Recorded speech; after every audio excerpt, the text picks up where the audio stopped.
This is Mark Henry, the world's strongest man, and you're listening to WNS. You're listening to the official Wrestling News Source podcast. For all of your information, go to WrestlingNewsSource.com or find us on Facebook by searching WrestlingNewsSource.com or WNS Podcast. You can also find us on YouTube, Twitter, Stitcher, and iTunes by searching Wrestling News Source Podcast or WNS Podcast. Now, being broadcast in over 30 different countries, here are your hosts, Daniel Herron, Tyler Abear, and Doug.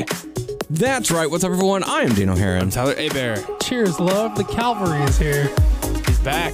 Yes. And we welcome you to episode 328 of the official podcast for WrestlingNewsSource.com. For all of your information, go to WrestlingNewsSource.com. Check us out on Facebook, WrestlingNewsSource.com. You can find us on Facebook, WNS Podcast, on YouTube, WNSvideo, and on iTunes, Wrestling News Source Podcast. We're on Stitcher, Beyond Pod, Player.fm, and Satchel. Just search Wrestling News Source Podcast to find us. Man, I'll talk real fast. The podcast is on Twitter at WNS Podcast. Daniel is at WNS_Daniel.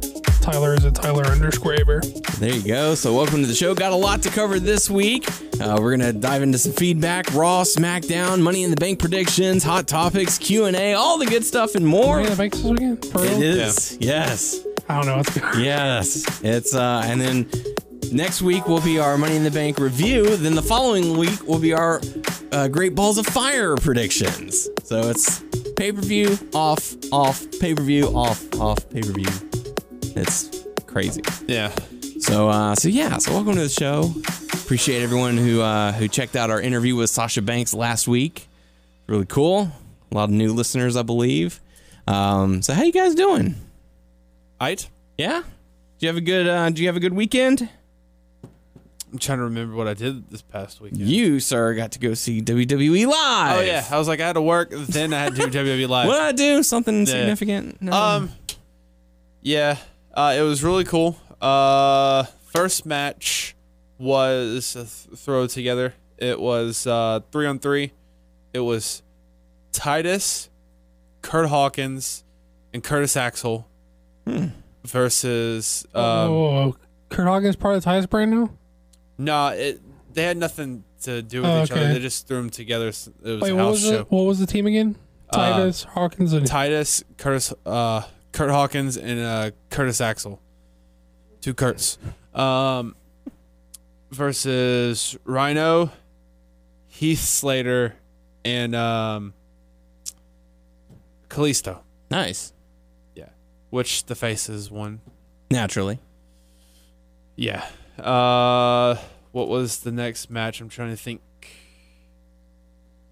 I don't know. I'm just going to say the matches. Sure. I don't know the order in my head. There was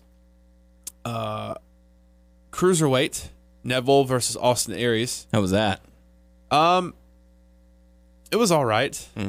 That the parts I liked. I think I'm done with that feud. That's why I was kind of not into it. I think a lot of people are. But he did come out without the his knee taped up. Austin Aries? Yeah. There's a few moves where they worked on the knee and he was limping around, but other than that, I mean, he went back to normal. So, what's a sell? Yeah. There was a women's match, which is actually what happened on Raw. Was over there? It was Emma, Nia Jax, and Alexa Bliss versus Mickie James. See, I always find that kind of stuff fascinating because you watch the house show and then you go and watch it on Raw and they do sort of the same motions. Yeah, they do that. Well, that's where they test certain things out. Yeah. So, because when I first saw Emma, I was like, oh, Emma's back. And then on the next Raw, I was like, hey, she's back. And she announced it. And I was like, okay. Mickie came out. No one popped for her at all. Well, how was attendance? Low. It was in... Maybe it was Ford Park. Around the ring, yes. How much of the risers were filled? Nothing above the risers? There was in the risers, but it wasn't. I don't feel like there was too many people. To be honest with you. Lower than last time because I feel like attendance was down last time too. I don't remember. It's not important. I'm just curious. I don't remember. There was Apollo, go ahead. I was gonna say I know they've lately they've been doing, whenever they come down here, they've been doing like really odd times. Like this one was a Sunday at 5 o'clock bell time or something. Yeah, it was like during the day. It wasn't during the evening. So I know some of that has to do with it. They I wonder if it has to do something with their schedule too. Yeah, because I know they had Monday Night Raw in Louisiana the next day, so they had to get on the road and get going. But it's just one of those weird things. Drifters, they pick weird times for us. Sang a song, and then Apollo came out. They fought. I want to say Apollo won. There was Miz came out. Did Titus come back out with them? No, they did not do anything about that. Not repping his boy. Miz came out with Maurice. He cut a promo. He goes, "I know it's the Miz comeback tour, and you want me to defend my title all the time, but I'm not gonna defend it in a podunk town as Beaumont and stuff like that." GP. Yeah. And he goes, it's got a point. It's got a point. Yeah. Yeah. He goes, just because it's true. And then he goes, you know what? And I didn't click at first. And he's like, you know what? We're going to have a tag match. And my partner, he's the Destroyer. And I'm like, Destroyer? Who the heck is the Destroyer? And I didn't click. It was Joe. It's your boy. And he goes, Samoa Joe comes out. I was like, yeah. So it was Miz and Samoa Joe versus Dean Ambrose and Seth Rollins. It was actually pretty good. Even though Miz, them didn't win. Good guys won. Yeah. Tag team match for the title. For the titles. It wasn't going to change hands. Yeah. Fatal 4-way tag team match, players. Yeah. It was Enzo and Cass versus the Club versus Cesaro and Sheamus versus the Hardys. So, and as I messaged y'all, what cracked me up is the deletes. Man, at house shows, they're going to get away with that stuff, doing that. And yeah, I know they sometimes on air they do the arm thing. You hear deletes and stuff, and you may not see Matt say delete or whatever, but he pointed out to Cesaro, and he backed up and he goes, "You will be deleted." He said that, and he started doing the arms. Were the fans doing the delete chant? They were. Curious as to how many of them actually know the reasoning behind it, or if they're just doing it because they watch it on Raw. Who knows? In the main event, which I didn't stay for, I left. Sorry, I didn't care for it, and I wanted to get out early. I didn't want to be stuck in that traffic. Don't tell me you skipped out on my boy Roman. I did. Who do you wrestle? Bray Wyatt. Okay, well maybe. I can justify that. So, I don't know who won that. Who was Roman. the most over? Did you at least see the entrances? Who's the most over? Most over person on the card. Sasha. She's the most over person. Who most heat? Most heat? Miz. Cheap Heat. Cheap Heat. The person that no one even cared for, or people I should say, Apollo and Drifter. What kind of reaction my boy Titus get? He was getting heat just because he was when he would get out of the ring, he would get in people's faces around the ring and stuff, and people were like boo, and so he was playing up his part. So he did. He was at least working. Yeah. So I would say he was the one person out of that match who got a reaction out of the crowd. How was the Enzo and Cass reaction? It was pretty good. Yeah. Not as big as Sasha. Wow. So. All right. All in all, not too bad. Yeah. But Cool. like I said, man, I was shocked that no one. It was almost silent for Mickey, and I was like, really?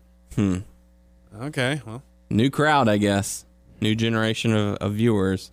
While you were doing that, I unfortunately wasn't able to attend the WWE live show. I got to go see Metallica. yeah. My ears were ringing 2 days after it. I saw some things on Snapchat. So one of the Beastie Boys was there. Yes, Mix Master Mike. He warmed up the crowd, and then Man, for Metallica. yeah, well, That's weird, huh? he came up on stage and he had his little turntables off to the side of the stage. So he played for about 30 minutes, and then Volbeat went on stage. They performed about 7 or 8 songs. I don't know who that is. Then they were actually really good. They were one of the few bands that sound just like they do live as they do on the album.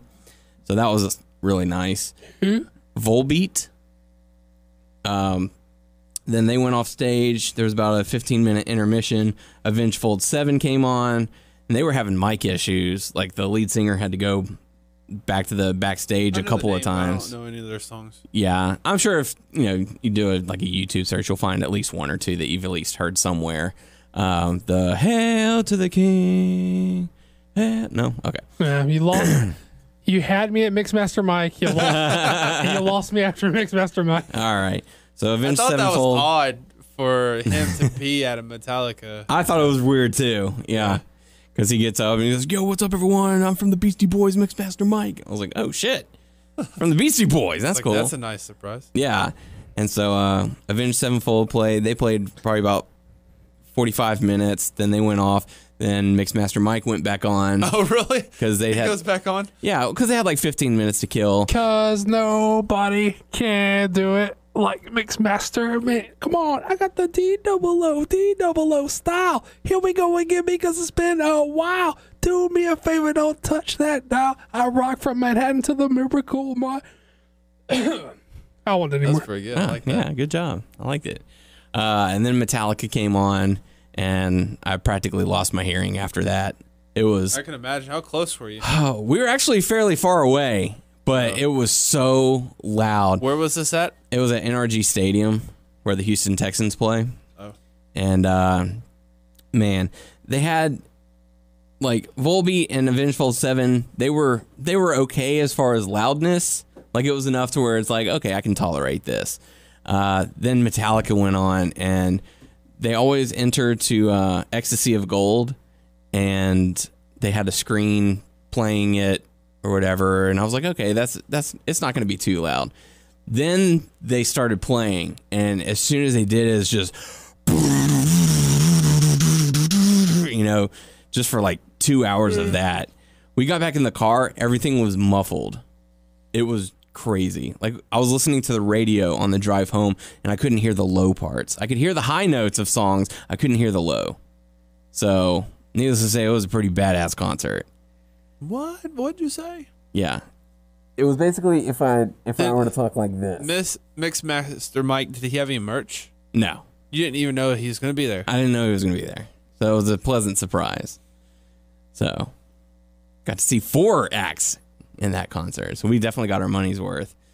Had an awesome time. You didn't get your money's worth. You didn't pay. I didn't have to pay. The only thing I paid for was for parking, the drinks, and a T-shirt, which that was still quite a bit, but we had an awesome time. So yeah, Doug, how you been? Okay. Yeah. All right. A little busy, but I'm fine. Good. Let's dive into some feedback. The first bit of feedback we have is from Zane, saying the interview was awesome. She's so inspiring. So thank you, Zane, for listening and for giving us your feedback on it. Yeah, the interview, like I said to you, you were super pumped. You could I tell. was. You could tell. I was excited. And it's always weird because you know that they're on a limited time and that there is a WWE official listening in on the conversation. So you kind of have to be careful with your words. So, but I was excited. Anyways, next bit of feedback we have is from Pratesh. Whatever. I'm sorry. Doug said it right. However, Doug said it. I say Pratesh. There you go. So that's that's the correct way to say it. I mean, like, I feel like we're making a thing about it when we shouldn't be making a thing. It's probably more of a thing that we're making about. I just don't want to be wrong and, I know, and be that asshole who can't even say someone's name right. Nah, I feel like Pratesh is cool about it. Like, cool. I hope so. I feel like we're making it worse by like making such a big deal about it. We're putting more focus on it than we should. But as long as the comments keep coming, then we appreciate it. Pratesh says, predictions update from Extreme Rules. Daniel with 4 correct predictions. Sasha and Swann, Neville, Cesaro, and Bliss. Tyler also with 4 correct predictions. Fuck, Pratesh, where were you at last year to keep track of all this shit, my dude? No kidding. We had to do all that last year, and that was a nightmare. For Money in the Bank, I'm going with Lana, Usos, Jinder, Corbin, and Becky. How awesome would it be if Asuka debuted to be the 6th woman in the Money in the Bank match? You never know. Also, I really hope we get to see Rusev soon. Machka. So thank you for the feedback. Yeah, I'm ready for Rusev too. Yeah, I don't think we're going to be seeing Asuka, but it would be pretty cool to see. Asuka? But yeah, thank you, Pratesh, for the feedback. Don't worry, Micah, we're going to be getting to your stuff in the Q&A portion of the show a little bit later on. So thank you for that. But let's talk about Raw. I don't know if you guys got to catch Raw. Yeah. Or for the most part. I didn't see anything except for I made a point to go back and see the Joe Brock thing because I heard about it, but that's all I really had time to. But I just wanted to make sure I saw that. That's all you really needed to see. I will say off the bat, to me that shit's hot. Yeah. To me, that's how I feel about it. I really do. I enjoy the heck out of that. Honestly, that was the only thing on Raw really worth watching. I found myself rolling my eyes through so much of Raw. I was so disinterested in many things on there. I watched it, and then because my wife was in the other room, I was like, oh shit. Well, after they did the replay, I was like, I hope they show it again because I want to show her. And that's when they didn't put on YouTube yet and stuff. I was like, come on, show it again. I want to show her. This thing was awesome. Did she think it was awesome? Yeah, she did. Well, I don't know. I say that. She just watched it. Yeah. So yeah, she thought it was awesome. Okay. She didn't comment on it though. She didn't say it was bad, so therefore it's got to be good, right? Yeah. Okay. Doug, what did you think about this Brock Lesnar and Samoa Joe brawl? I mean, I thought it was cool. It's a good sign to me that it seemed like they're taking the Joe thing seriously, and they were giving him something to make him feel important and make him feel like he's on the same level like with Brock. But I think it probably would have felt a lot more impactful if they had brought him in as a player instead of as a goon for Triple H to just like sidetrack Seth Rollins for a little bit. If they brought him in as a guy who's there to like, do his own shit and like be a big deal on his own. Like, I felt like then when we get to this point right here, it would feel more impactful. Yeah. But, I mean, for someone they're obviously just trying to heat up for, like, one show, I thought they did as good of a job as you could possibly do. I didn't know what to expect at first because I'm like, okay, so they're going to put their hands on each other? Well, I mean, I thought it was cool that he didn't show any ass. Like, he was just, like, got in the ring and, like... And it's also cool that it's like, I know it's not the match yet, but Lesnar didn't dominate. You know what I mean? Yeah. Because that's what I was talking about last week. That's what I'm afraid in the match, that Lesnar's just going to dominate and Joe's not going to get too much in. Yeah. Well, they had to make you feel like he is on like the same level. Well, not that he's on the same level, but he's in the general vicinity of Lesnar. He's the most credible threat. Yeah, they had to lend him a lot of credibility because while they haven't done anything to necessarily discredit him, they haven't done anything to make him feel like this is a spot he should be in. Yeah. And they had to do something to make it feel like that. And I felt like they did as good a job as possible. It could have felt even bigger, I think, if he had been brought in like as a hot commodity, but he was just sort of brought in as a goon that's true. To sidetrack Seth Rollins. But if they play all this right, and the thing, I mean, I knew, like, how the Kurt Angle Joe thing in TNA felt so big is because Joe was like undefeated. He fucking wrecked everybody's house and everybody's shit for like a year, and then Angle comes in as like the hot new guy, and he hasn't done shit yet. That's why that felt so big, is because Angle was hot coming in, and Joe was uber protected. He didn't get any more protected than Joe had been. He had they had done the thing where he had cleared out the fucking X division and beat everyone, and he was undefeated for like a year or something like that. And that's why it was so big. I remember that was bananas. Yeah. It's like the best thing TNA's ever fucking done. that and Jay Lethal talking to Ric Flair and the Hardys. But that's another thing. But no, I totally enjoyed it. Man, that's the only thing I can think about, because it just surprised me, just because I'm like, anyone, I know, okay, the Goldberg thing it's a different situation, but anyone you put up with Brock, Brock's gonna freaking dominate. You know what I mean? So maybe this is maybe also Braun. Huh? Braun or Roman. I mean, the Wyatts dominated him, but that wasn't a match. Mm.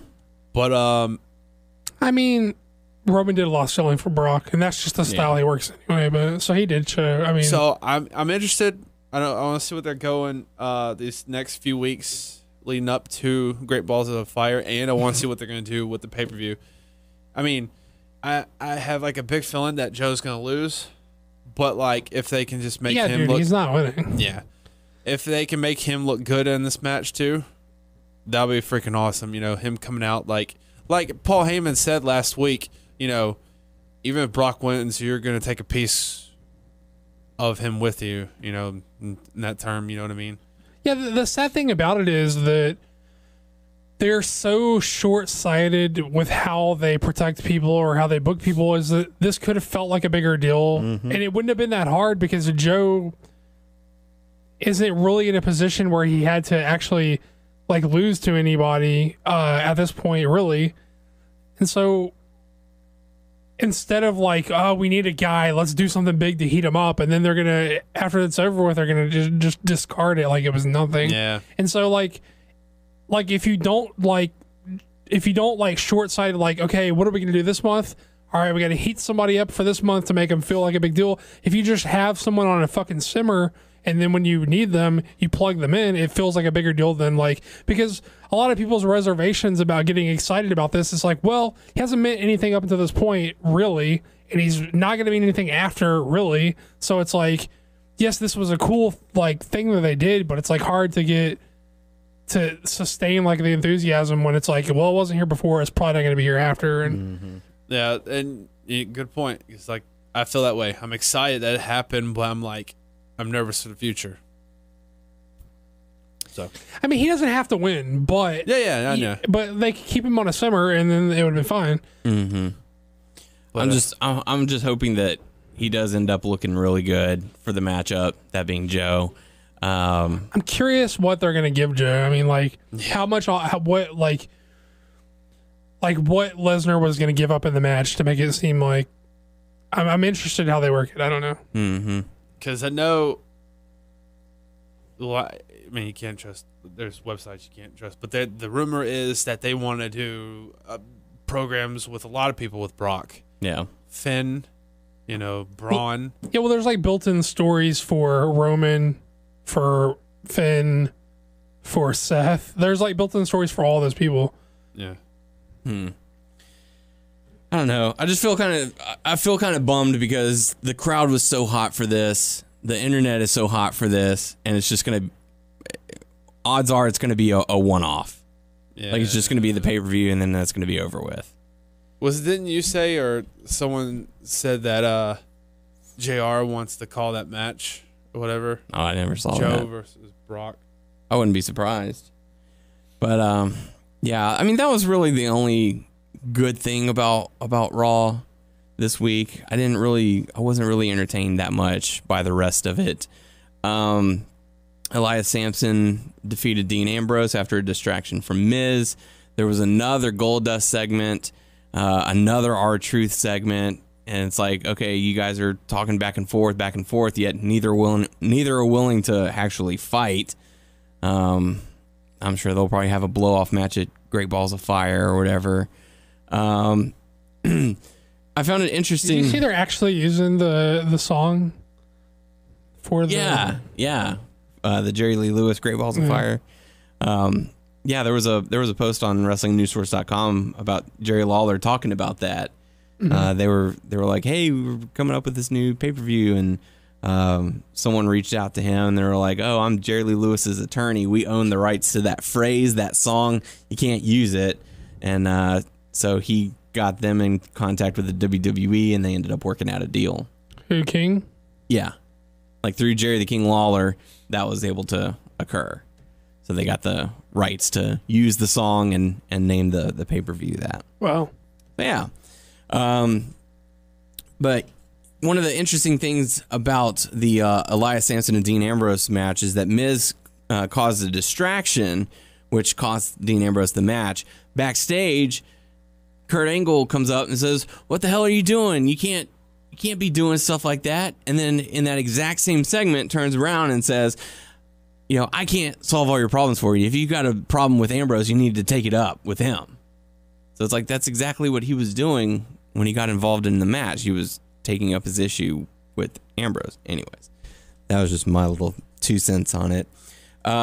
Cedric Alexander defeats Noam Dar while Alicia Fox is on FaceTime. Oh, that was pretty annoying. That was through brutal. the whole match. All 10 she seconds was of the on match. FaceTime with the phone, and it was also connected through the speaker system. Yeah. So she was talking during the whole match. All 10 seconds of it. And the 45 seconds leading up to it. Yeah, I was about to say, it took them a while to get to the ring. I feel bad for the crew. Like the ring crew, because like they have to get up, they have to put the rope tape on and get out in time for the segment to occur. The whole thing lasts 45 seconds, then they have to get up, go red again, and then later in the night they have to go purple. You have to for realize the that Neville was thing. a bad idea, the way it went. Like, whoops, we made a mistake. I mean, it's just stupid. What's the point of doing that? Whatever. It's a 10-second match. There was Bray Wyatt doing what he does, talking about things, and how he's God or whatever. Seth Rollins comes out. Whatever.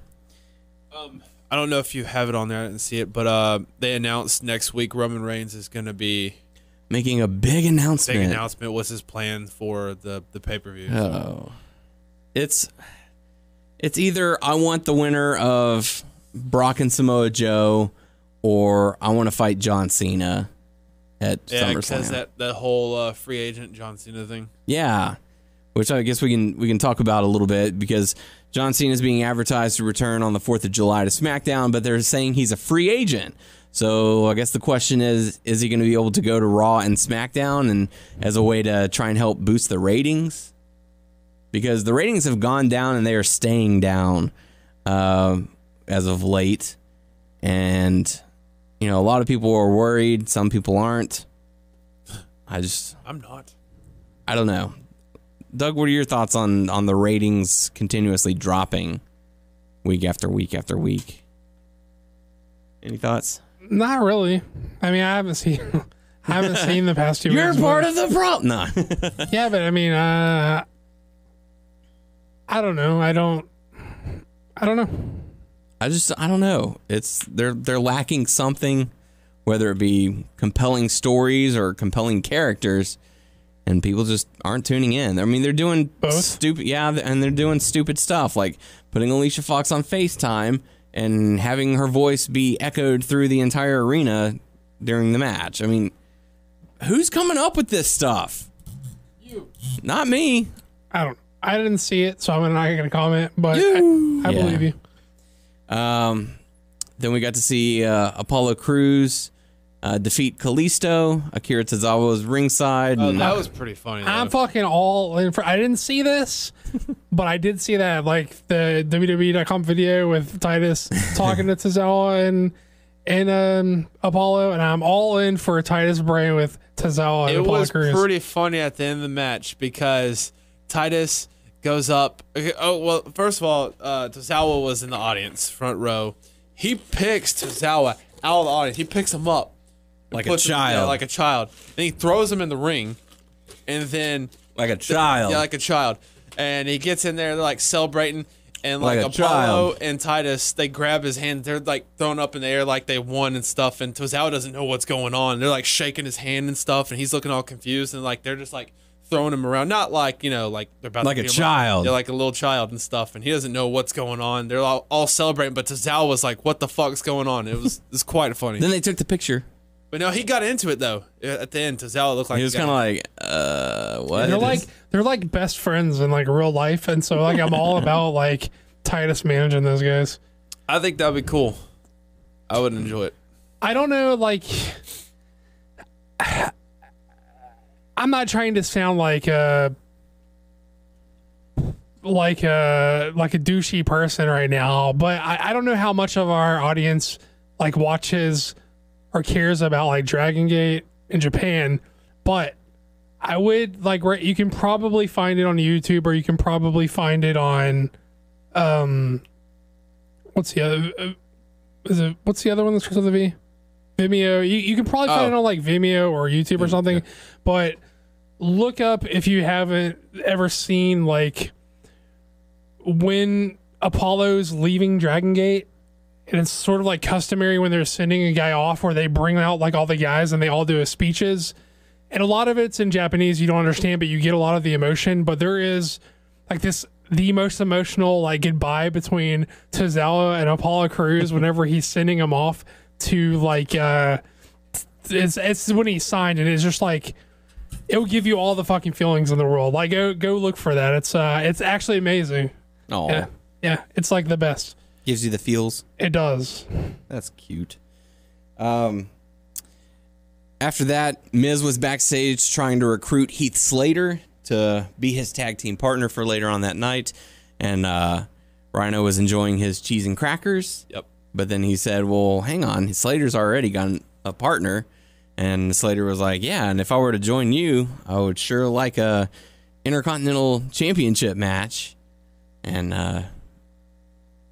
anyways, Rhino ends up chasing him off by stuffing his mouth with cheese and crackers. Yeah. Alexa Bliss, Nia Jax, Mickie James, Dana Brooke, Emma, Sasha Banks all talk before their matchup. The good girls win. Bad girls lose. Yep. Nothing really from the match. They had a very awkward backstage pre-taped interview with Bayley, where Corey Graves is basically saying, look, you're in this business, you got to hurt people. And she's like, well, I'm not trying to put bruises on anybody. I'm not trying to ruin their careers, but I'm just trying to be me and do my own thing. And can I give you a hug? Tiny lasagna. Oh, shit. Tiny people, too. But this, it didn't work for me. I don't think it's going to work for Bayley. And I don't know what they're going to do with Bayley because it's not going well. I don't know. Yeah. She needs to figure. I don't know. Then we got to see Heath Slater and Rhino go up against Miz and the Bear. The Bear. No relation to our very own Tyler. Don't call me a bear. But I did find it funny that they were using bear puns. Bear puns. Which is something that we've been known to use in the past. 5 years in the past, to be more precise. Yeah. So we were 5 years ahead of the WWE in this aspect. Huh.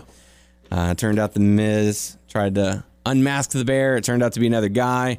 And then, oh shit, Dean Ambrose is the Bear now. And I'm going to attack you. And Heath Slater's going to get the win. And now you're going to wear the bear head. Bear head. Bear head. Rawr. I didn't even see this part. Neville attacked Rich Swann before the match even started. Rich homie Swann. Big Cass got attacked again. Enzo was like, dude, we got a match and let me find another partner. He's like, no, I'm good, man. I'm good. Oh, I don't know if you noticed this, but the Revival were back. Yeah, they were in the Brock Lesnar. Oh, yeah. Brock Lesnar Samoa Joe segment because they held Joe back. Yes. Both of them. Yeah. As did Heath Slater. I'm just going to interrupt right here to say this because I don't have any input for the rest of the show, but I will just say for if anyone's actually curious about what I was just talking about, if you Google Uha Nation graduation, it's like the very first link. It's on Daily Motion, so Uha Nation graduation. Go find it. For the Nation of Domination. It's like 30 minutes, but I swear to God, it's totally worth your time. Will it make you cry? Yes. It probably would make you cry if you don't have like a cold dead heart. It might make you cry. So cry or you have a cold dead heart. Cool dead heart. Cold. Gallows and Anderson end up defeating Enzo and Cass. Big Show comes down to make the save. He hugs Enzo, and Big Cass gets all jealous. He's like, "Why are you hugging my friend? That's my friend. I'm gonna beat you up." Do you smell a breakup? Yes. And they're doing it in the most juvenile way available. So we're gonna have Big Show spell soft. And Cass is not gonna like it. So he's like, you know what? Only I can be your friend. I'm out of here. Now you have 0 friends. As long as I guess Big Show can spell. He's not like the Brock Lesnar guy. He can't spell soft. He can spell soft. WNSWT. Yeah. We got to see the R-Truth segment. We got to see Sheamus and Cesaro go up against the Hardy Boys in a 2 out of 3 falls match. It goes as you would expect. Got to go to the third fall. How'd you feel when they showed the clips of the Hardys talking? They would say the stuff with Nero and at first, and I'm like, what the heck? That's why I was waiting for the end of Raw so I could see Yeah, I mean it intrigued me, and then I actually watched that episode to Bring It to the Table, and the interview was like a minute and a half long, and they're like, for the full interview, go to WWE Network. And I'm like, I'm on the fucking network. Show me the damn interview. No. Anywho, the matchup, 2 out of 3 falls, ends in a tie after a count out in the third bout. Is weird, but all right. That's pretty much it for Raw. Pretty poor, in my opinion. The selling point was at the very beginning. You could watch that and been done with it. 3 count bout, baby. That's right. What? I don't know. I just said that. After that, we go into SmackDown, where, surprise, surprise, we have talking segments that lead into a tag match. New Day, Usos, the Fashion Police. Oh, shit. And the Colognes. The New Days. New Day have returned. This week or last week? Last week. Okay. They make a big deal about it? They pretty much challenged the Usos and were granted it and all that. So they're going to be facing the Usos. Is Kofi good to go? Usos. Yes, actually he is. He wrestled his first match on SmackDown, first televised match at least, this week. Because it was him and Xavier Woods teaming up with Breezango to go up against the Colognes and the Usos, where Breezango and the New Day get the win. So, then we got to see a backstage segment with AJ Styles and Shinsuke Nakamura. They were talking about their upcoming 6-man tag match, and this part was actually kind of humorous because Styles is warning Nakamura about Sami Zayn. He's like, oh, look, he's once he gets going, he's really excitable, and he's gonna talk your head off. And then Sami Zayn's like, hey guys, how's it going? They're like, oh, great, how are you? He's like, good. So y'all ready for the match tonight? You got a game plan? They were like, yeah. He's like, okay then. And Styles is like, wait, is that it? That's all you're gonna say? He's like, well, yeah. I mean, I figured, the 3 of us were really talented guys, and we can handle our own business. But if something were to happen, then maybe we could do it. And then he starts getting into it, going into it, and, right, talking their heads off. So at least that was kind of humorous.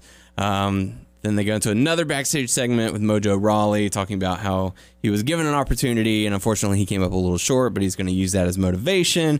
Zack Ryder puts his hand on his shoulder. Hey, bro, I'm back. I think we've got some unfinished business. And they're like, hell yeah. So Zack Ryder has returned. Mojo's going to turn on Zack. Yeah. Or Zack's going to turn on Mojo. Who knows? Did you get to watch SmackDown last week? No? Okay, so Lana has debuted, finally. She came out wearing a long blue evening gown dress She didn't do anything that's in her video. No, she didn't. She didn't dance at all. Fine with that. Yeah. She came out. I don't need a bunch of dancing. She came out,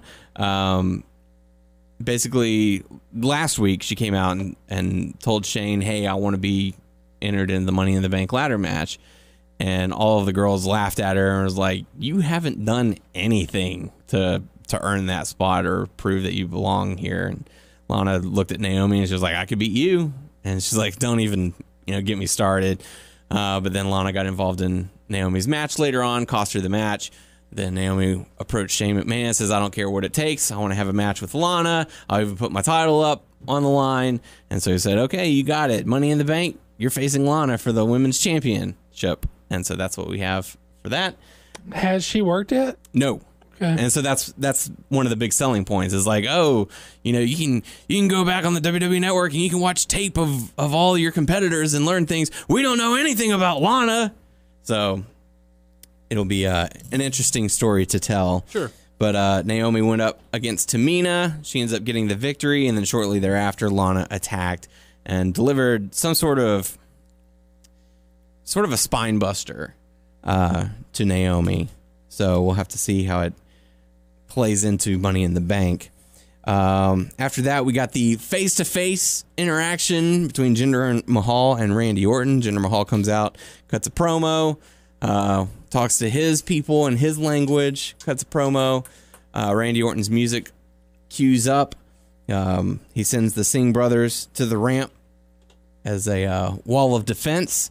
And then from out of nowhere, Randy Orton delivers an RKO.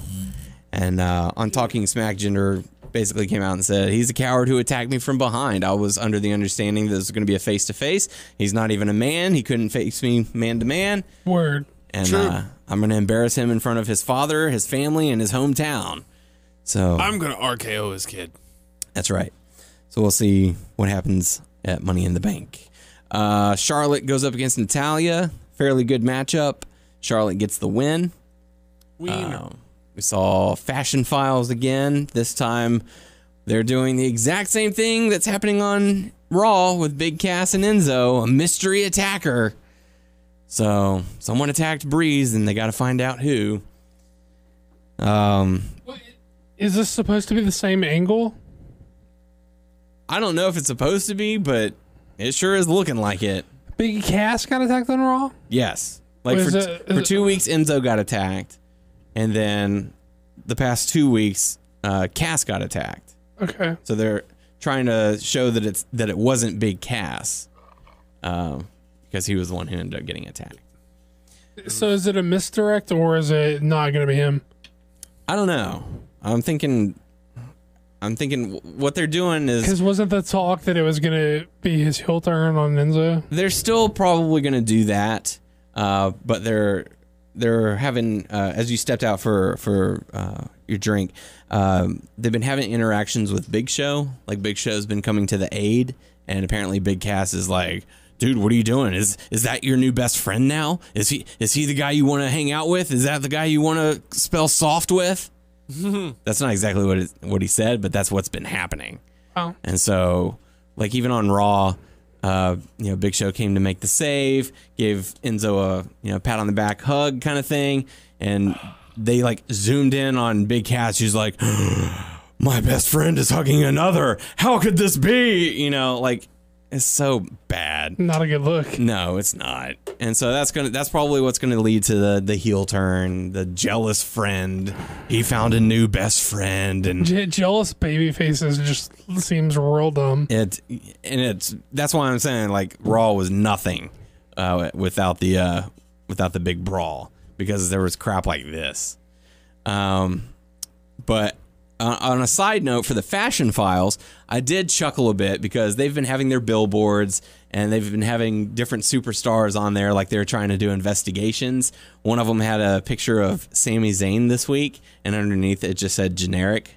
Oh, wow. So I was like, that's a nice little touch. Then they had the main event, Shinsuke Nakamura, AJ Styles, and Sami Zayn going up against Kevin Owens, Dolph Ziggler, and Baron Corbin. Good guys win. A brawl ensues. They all use the ladders, and Nakamura ends up grabbing the briefcase. He wins Money in the Bank. He wins just like that. The crowd sure was reacting like he did. Apparently, they don't understand that it's not the match yet. So he won a briefcase. He won a briefcase, and he's going to have to return that briefcase and try and do it again on Sunday, on Father's Day. So I don't know if I'll be able to watch that one live. So that did it for SmackDown. And that brings us into our Money in the Bank predictions, because we got to hear those picks. We got to hear those picks. We got to hear those picks. Whoa. Come on, lazy. Let's do that again. You got to clap too. Oh, I didn't click. We got to hear those picks. We got to hear those picks. We got to hear those picks. Thank you. Not dicks. Stop saying dicks. Anywho, Money in the Bank taking place this Sunday on the WWE I just didn't want the Network. listeners to have an inferior product this week. Yeah. I'm sorry. Come on. God. Quit half-stepping, neighbor. Half-ass. Anyways. Half-ass dicks. Half-ass dicks. That's right. Money in the Bank. So far, there's only 5 matches announced, and it should be pretty interesting. The first matchup we'll talk about, Naomi versus Lana, SmackDown Women's Championship. Again, we haven't seen anything from Lana. Naomi being the defending champion. Could be the wild card. So Tyler, we'll kick things off with you. Who you gonna pick? Naomi. Naomi? Okay. I'm probably gonna go with Naomi as well. Just because you're gonna say Lana. No, I think that the fans will be surprised by what Lana has done, because I know she's put in a lot of work at the Performance Center. She's done a few matches at NXT. She did work, and that's all you can ask. But I don't feel like she's gonna win. I think Naomi's gonna win, and that's also gonna play into my Money in the Bank prediction. So if I get this wrong, then I'm probably gonna get the Money in the Bank wrong as well. But I'm picking Naomi. How about you, Doug? Lana. All right, wild card, bitches. And that takes us into the first ever women's Money in the Bank ladder match. Becky Lynch, Charlotte, Natalya, Tamina, and Carmella. Someone's making history here, and it's up to us to decide who we think it's going to be. Tyler, what are you going with? Carmella? Any particular reason behind that? Nope. How about you, Doug? Charlotte. All right. I'm going to go with Carmella. Don't ask me for anything. I have no context, so don't ask me for any reasoning. I'm just picking. Okay. No, that's fine. I'm going to go. You know what? I do. This is the one I could actually have some reasoning behind, so let me just say this a little bit. Okay. If it's a big history-making deal, you know, it feels like that's something they would love to give to Charlotte. So I'm going to go with Charlotte. Okay. I'm with A-Bear. I'm going Carmella, because I feel like they want her to be a sort of a credible, talent. Do they? Yeah, maybe. But I feel like that would be the only way that she's going to win the championship, whether it be a paper champion or not. Does she need to? She doesn't need to, but Anyways, I'm going to pick Carmella. I think she's going to get the cheap win. Her and it's not a participation award. It's not. Not everybody needs to touch it. No, but I feel like she's going to get it, and that would be the way that Naomi loses the championship. Okay. That's just my thoughts. James Ellsworth and her will have a celebration on Raw or on SmackDown the following week, whatever, whenever it finally happens. What is one dumb bump that they're going to make Ellsworth take? What do you think? Oh, God. Something. Probably off the top turnbuckle through a ladder on the side. I can see it. And I bet Becky Lynch is going to be the one that delivers it. Yeah, that's good. Yeah. Yeah. So, all right. So 2 for Carmella, 1 for Charlotte. Up next is the Usos versus the New Day for the SmackDown Tag Team Championships. Not H. It is G. Not. I'm going to go. Gross. I'm going to say the Usos retain here. How about you, Tyler? Yeah. Uggos. Mm-hmm.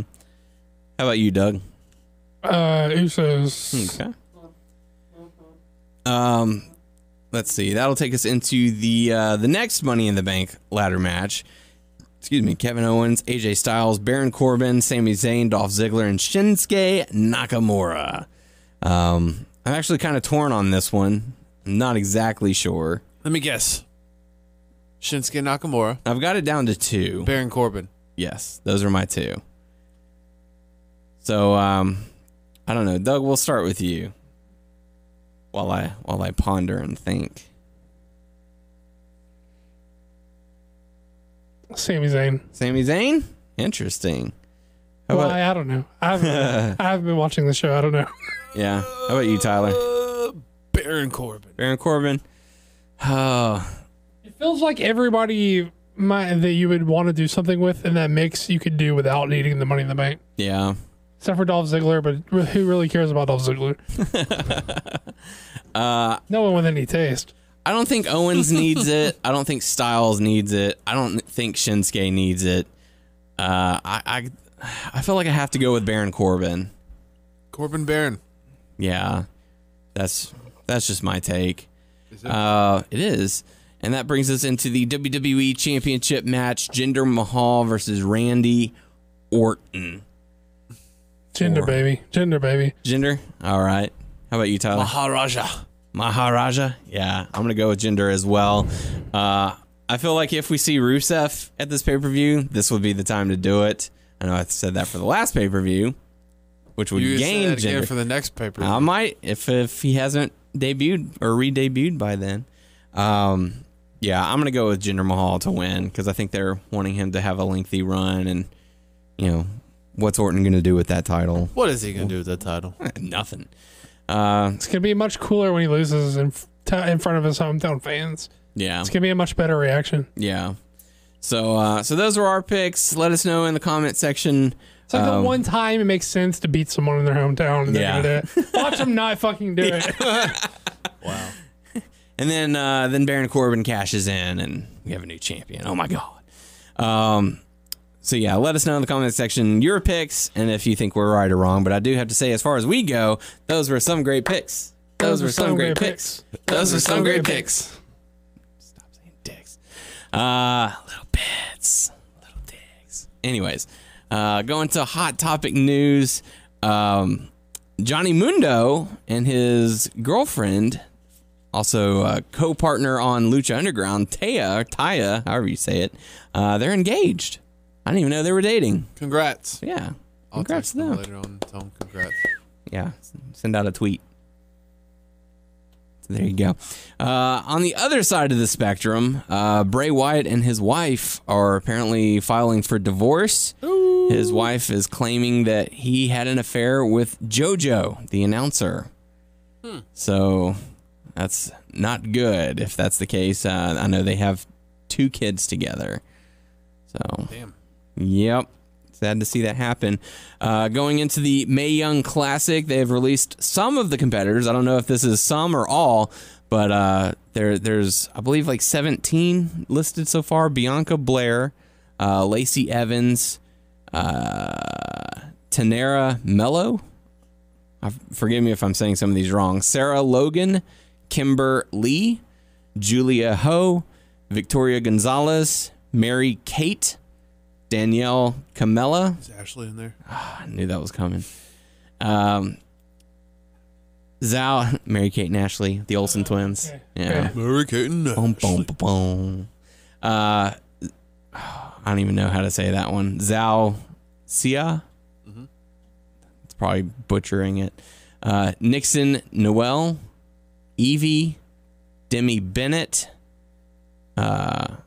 Kyrie Hojo, Thea Trinidad from TNA.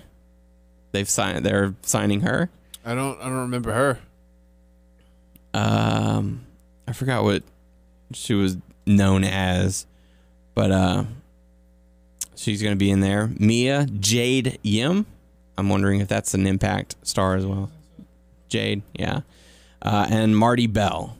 So those are the competitors so far for the Mae Young Classic. Marty Bell was part of TNA. Mm-hmm. So be on the lookout for those and possible other names. But now it's time to go into the Q&A portion of the show. Your questions, our answers. Question coming to us from Micah saying, and this isn't like a best to worst or anything. This is just our personal preference. Choose 5 wrestlers. Tag teams count individually. Example, New Day counts as 3 people. Choose 5 wrestlers to hang out with and have a night out on the town. And why those 5 wrestlers? It can be from any brand or company you would like. For Micah, the first choice would be Trent Seven. His British charm is so infectious. Seems like a stand-up guy, as well as seems like a dude who would have your back if crap goes down. Second would be Ember Moon. Out of all the women off the top of my head, she comes as the woman who'd be real. I'm guessing that's what it says. It cuts off at REA. Third, Sami Zayn, just a great dude. Feel like you'd have a story for every situation, place that we're at. Fourth and fifth, The Club, Anderson and Gallows, the Good Brothers. They'd be a hoot. I've changed this list like 6 times, so I'm just staying true to who I choose. Okada was there at one point, so was Candice LeRae. Chris Jericho was an option, much harder than I thought it was going to be. So 5 wrestlers that you would like to hang out with, either for the day or a night out on the town.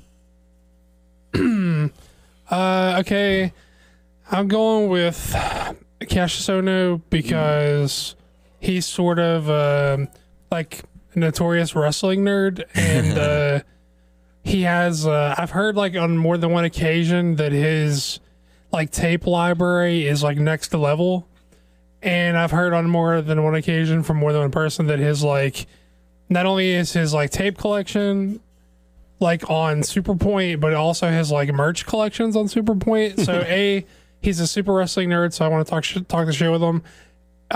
B, you know, I would like to go through his collection and just be like, yo, can I get a copy of that? Can I borrow that? Can I get a copy of that? Plus, like every time I see him, he's got like cool like Japanese wrestling swag or some shit that he brought back. So I want to go through his shit and just be like, you know, maybe You just want to rob the guy. yeah, I want to rob him, and I want to rob him of all shit that I don't have, and then you know, shoot a little shit with him. So definitely Cash Zono.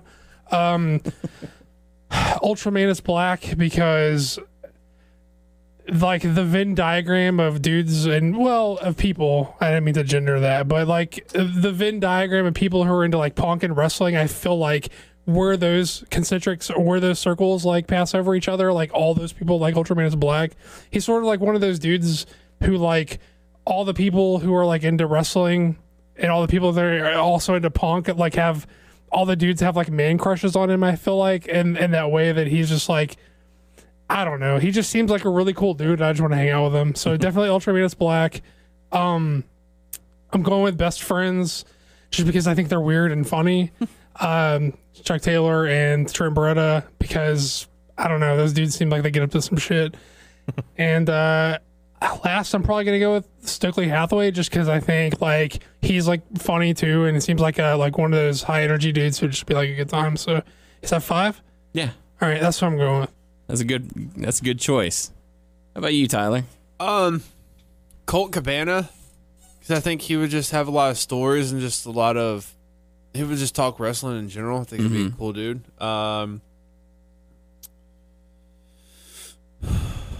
Johnny Gargano, I think he'll be a cool dude to talk to. He also probably has a lot of stories. Matt Riddle. I was gonna say Matt Riddle too. Yeah, I bet he's cool as fuck to hang out with. You don't smoke weed, Tyler? I bet he's just... You don't need to. He smokes it for him. Man, Tyler's gonna get contact. Yeah. He's just... He don't care who you are. He'll probably just like to hang out with anyone. Yeah. This dude seemed really cool because we talked to him just shooting the shit for a little bit. But Freddie Ahai seemed really cool. I think that's 4. There's another person I can't think of. Who else do I want to? I don't know. James Ellsworth. I don't know. Oh God. That might be pretty interesting because that's going from like small time wrestler to being on the big stage. I'm sure he'd probably have some interesting stories as well. First one that popped in my head was Mark Henry. We when we got to interview him, we actually got cut off by the WWE official, and we were just having such a good time just going back and forth and talking wrestling that I think that he's a guy who has a lot of fun stories, and I would really like to pick his brain about the business as well. He seemed really cool. He was like, it didn't happen, but he was like, I would like to meet y'all. Yeah. That seemed really cool. Yeah, and that's one of the things. Like, I would love to just, like, we don't have to go out. We don't have to go do anything. Like, just come over for a barbecue. Let's, like, just hang out and sit on a patio or something or sit on the couch and just talk. Like, I think I would spend most of my day just talking to the guy. Another one I'd really like to talk to is Daniel Bryan. Matt Riddle. I think that would be a lot of fun. Trying to think who else would be really cool to just talk to. I don't know. You guys, if y'all have any suggestions or anything, just start throwing out some names who y'all think would be cool to hang out with. Let's see. Mark Henry, hands down, would be the first person I'd want to hang out with. Plus, who's gonna fuck with you with Mark Henry? No shit. Not a damn person on earth. Mark Henry seems like he'd be down to slap the shit out of somebody if he needed to. Okay. I know he has a busy ass schedule, and knowing that we all like play video games, how about Xavier Woods? See, I'd say I thought about Kenny Omega just because he's so like entrenched in like the fighting game scene now, and like that seems cool to me. That's a world I tried to get like more invested in over the past couple of years. I'd say Kenny Omega is a good choice, like an alternative for me. Yeah. don't know. Because I've always been fascinated. But there's the wrestling angle, obviously, but then on the flip side of that is he's really entrenched in the fighting game scene now, which is something I've just always been fascinated since I was a kid, and just like going into arcades and seeing like huddles of people around like Street Fighter and Mortal Kombat machines and just being like so enthralled and all that shit. Yeah. I'd probably say Finn Balor. I think he'd be build really... some Legos. Huh? Gonna build some Legos. I am all down for that if he's into Legos. Hell yeah. He's way into Legos. Is he? Yeah, he is. Dude, we can go to Lego World and just go to town on his budget. On not his mine. budget. Not mine. I don't have a budget.